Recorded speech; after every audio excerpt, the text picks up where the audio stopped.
사실상 조선과 해운업에 대한 구조조정을 떠맡고 있는 국책은행에 한국은행이 돈을 찍어 지원해야 한다는 이른바 한국판 양적 완화에 대한 논의가 급물살을 타고 있습니다. 정부는 한국은행의 지원이 불가피하다는 입장인데요. 그 규모가 5조 원을 넘어설 것으로 관측되고 있습니다. 최보윤 기자의 보도입니다.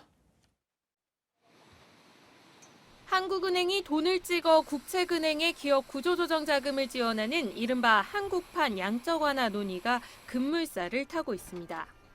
정부와 한국은행은 내일 한국판 양적 완화를 포함한 국책은행의 자금 확충 방안을 논의하는 첫 실무회의를 열고 머리를 맞대기로 했습니다.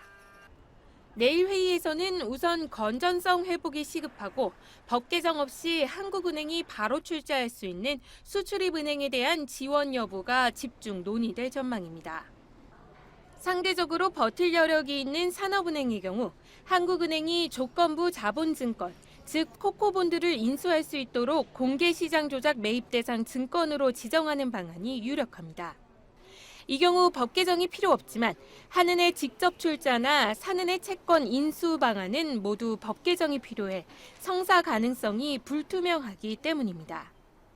쟁점은 한국은행의 지원 규모와 시기.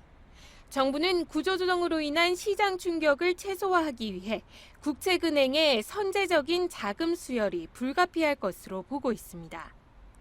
아시아개발은행 연차총회 참석차 독일을 방문 중인 유이로 경제부총리는 현지에서 기자간담회를 갖고 법인세율을 높여 5조 원 안팎의 추가 재원을 마련하자는 야당의 주장에 대해 5조 원 가지고 구조조정이 되겠느냐고 반문하기도 했습니다.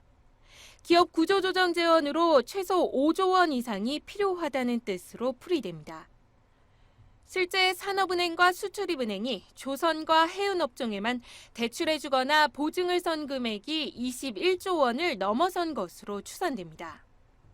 갈수록 부실이 커지면서 이들의 건전성은 악화 일로를 걷고 있습니다.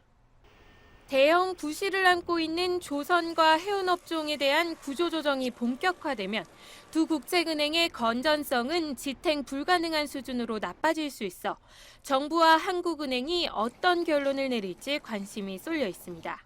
머니투데이 방송 최보윤입니다.